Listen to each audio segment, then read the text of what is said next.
सीधे तौर पर लोग आरोप लगा रहे हैं कि भाई 20 लाख ले लिया, 15 लाख ले लिया, ये कर दिया और वो कर दिया, और पूरे सीमांचल में एक तरह से देख रहे हैं सोशल मीडिया में पूरा हंगामा है। पूरी तरह से ऐसा लग रहा है जैसे कि MIM जो बिहार में आई थी वो कहीं ना कहीं क्या बिजनेस करने के लिए आई थी। देखिए, अगर बिजनेस की बात होती तो MIM 5 सीट नहीं जीतती, ठीक है, जो 5 सीट जीती थी, और जो 5 सीट जीती है, बिजनेस की बात कर रहे हैं। आपने क्या कहते हैं ये लगाया, आरोप लगाया कि 10 लाख 20 लाख 50 लाख करोड़ में। आदिल हसन ने कहा कि मैं एडवोकेट हूँ, मैं इन सब के खिलाफ क्या कहता है मैं केस करूँगा।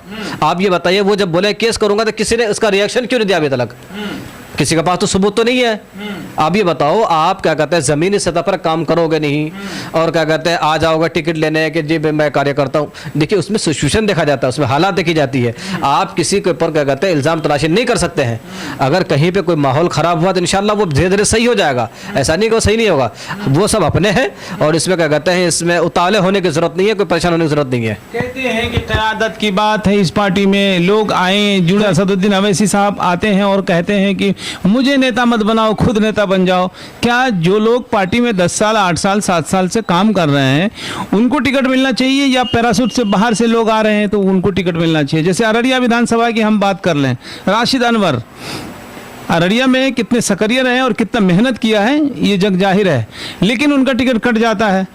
इंजीनियर मंजूर साहब को टिकट दे दिया जाता है, और मैं सही बताऊं आपको, अररिया में जाके खड़ा होकर पूछ लीजिए इंजीनियर मंजूर आलम के बारे में, तो मुझे नहीं लगता है कि 100 में से 50% आदमी बता पाएंगे।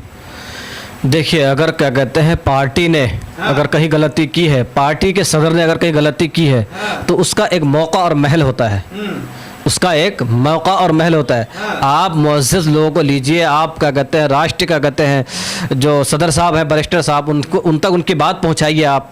ये होता है तरीका। क्या सदर साहब तक आवाज़ नहीं पहुंच रही है? देखिए, सदर बहुत सी अब सदर साहब क्या कहते हैं, जाहिर सी बात है उस बिहार में तो रहते नहीं है सदर साहब। सदर साहब इंटरनेशनल रहता है, उसका प्रोग्राम होता है पूरे हिंदुस्तान में, वो जहाँ होते हैं वहाँ जाते हैं। लेकिन जो बात होती है, जो तरीका होता है बात करने का, अपनों से बात करने का तरीका ये होता है कि आप अपनों की बात को अपनों के ही जरिए से पहुँचाएं, बगावत पे नहीं। बगावत करने से गैरों को मौका मिलता है, इसलिए गैरों को मौका ना दें। गैर यही चाहते हैं कि जिसमें बगावत हो जाए, आपस में टूट हो जाए और हमें मौका मिले, और दुश्मन वही चाह रही है। दुश्मन को मौका क्यों दे रहे हैं आप? दुश्मन को मौका देने की बिल्कुल ज़रूरत नहीं है।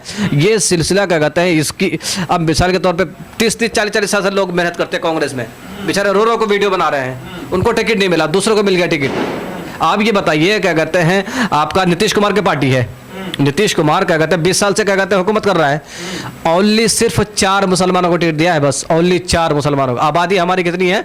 18 से 19%। हमारी क्या कहते हैं विधानसभा में हिस्सेदारी होनी चाहिए 50 MLA का, लेकिन ओनली 4 विधायक दिया उन्होंने।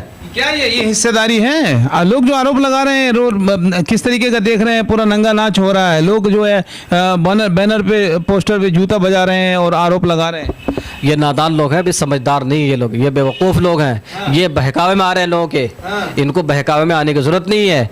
इनको अपनी हिस्सेदारी की बात करनी चाहिए इस वक्त भी। और दूसरी पार्टी अगर आपके इलाके में आ रहे हैं, उनसे बिल्कुल उसके सामने आप खड़े होकर बात करें। अब मिसाल के तौर पर एक अदना सा सामान खरीदने जाते हैं मार्केट में, एक आलू प्याज, आप हिलाते हैं डुलाते हैं, देखते हैं कि ये सड़ा हुआ तो नहीं है, गला हुआ तो नहीं है। जब एक आलू खरीदने के लिए आप इतना तह तक पहुँच रहे हैं, एक MLA बनाने के लिए, एक MP बनाने के लिए, राज्यसभा के मेंबर बनाने के लिए, आप छानबीन क्यों नहीं करते? ये पढ़ा लिखा है कि नहीं, ये समाज का है कि नहीं हमारा, ये हमारे लिए काम करेगा नहीं करेगा? इस तरह ये मुद्दे की बात होनी चाहिए, शिक्षा की बात होनी चाहिए, हॉस्पिटल की बात होनी चाहिए, रोड की बात होनी चाहिए, तालीम के मुद्दे पे बात होनी चाहिए। लेकिन ये सब मुद्दे पे बात नहीं होती है। लोग क्या कहते हैं बस ये हमारे रिश्तेदार था, ये इसको खड़ा किया, इसको टिकट नहीं दे, हम नहीं उसको देंगे। ये सब मुद्दे की बात नहीं है। आप अपने क्या कहते हैं जो मुद्दा है उस पर मुद्दे से भटकना नहीं चाहिए। नहीं तो पार्टी की जो आला कमान है, असदुद्दीन अवैसी साहब और बिहार सदर अख्तरुल ईमान साहब, आदिल हसन साहब, इन लोगों के ऊपर लोग आरोप लगा रहे हैं, बार बार इसी बात को कह रहे हैं।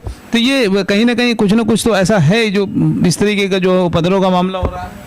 नहीं, ये बेबुनियाद बातें हैं, इस पर ध्यान तवज्जो देने की जरूरत नहीं है। बिल्कुल जरूरत नहीं है। आप ये देख रहे हैं पटना के हालात नहीं देख रहे आप? मुफ्ती अतार जावेद साहब ने जो आरोप लगा रहे हैं, मैं ये कह रहा हूँ पटना के हालात नहीं देख रहे हैं। लोग बेचारे रो रो के वीडियो बना रहे हैं कि हम 40 साल से काम कर रहे हैं, उनसे इतना पैसा लेकर क्या कहते हैं उसको टिकट दे दिया, हमें नहीं दिया, हम ये है वो है। एक लेडीज़ क्या कहते हैं पूर्णिया से, उन्होंने वीडियो बना कर डाला था कल, क्या कहते हैं कि हम 40 साल से हम गरीब घर से, हमारे वालिद नहीं है, हम 40 साल से कांग्रेस में काम कर रहे हैं, हमें उम्मीद दिलाया था, लेडीज़ है कि उम्मीद दिलाया था टिकट मिलेगा, लेकिन किसी और को टिकट दे दिया। तो इस तरह की बातें होती रहती है, इस पर ध्यान देने तवज्जो देने की। अब्दुल्ला सालिम साहब कल नॉमिनेशन करेंगे, वहीं क्या कहते हैं कि आज उन्होंने भी लाइव आकर के कहा है, राशिद अनवर साहब उन्होंने भी कहा है कि हम भी बहुत जल्द जो है नॉमिनेशन करेंगे और फाइट करेंगे, चुनाव लड़ेंगे, निर्दलीय लड़ेंगे। तो ये भारत देश में क्या कहते हैं, हर शख्स को आज़ादी है इलेक्शन लड़ने की, उसमें कोई रुकावट नहीं, ठीक है। अगर आपका पार्टी से मिजाज नहीं मिल रहा है या आपके मुवाफिक काम नहीं हुआ है तो आप अलग होकर क्या कहते हैं, आप जो इलेक्शन लड़ रहे हैं वो आपका अपना पर्सनल क्या कहते हैं मामला है ये, ठीक है। इसलिए कोई भी कदम उठाए, मौलाना अब्दुल्ला सलीम साहब अपने बड़ों से थोड़ा मशवरा कर ले, सोच समझ के कदम उठाए। देखिए पार्टी अभी गई नहीं है, पार्टी अभी बुनियाद डाली है, अभी तो मंजिल बनना बाकी है, अभी बहुत सारी चीज़ें हैं। मौलाना अब्दुल्ला सलीम साहब सिर्फ एक लीडर नहीं, मौलाना अब्दुल्ला सलीम साहब कौम है, तो रहबर का काम क्या होता है, सब्र से काम लेना चाहिए। अभी बहुत कुछ बाकी है, बहुत कुछ बाकी है। इसलिए मौलाना अब्दुल्ला सलीम साहब को जो माहौल अगर ख़राब हुआ है, मौलाना अब्दुल्ला सलीम साहब बयान करें और लोगों को समझाए कि जो मामला हुआ था हमारी क्या कहते हैं बिल्कुल वो एक नादानी थी, वो एक अनजान में इस तरह हो गया, इस तरह के क्या कहता है मैसेज दे वो लोगों को और माहौल को बेहतर करे। इसी में बेहतरी और इसी में खैर है।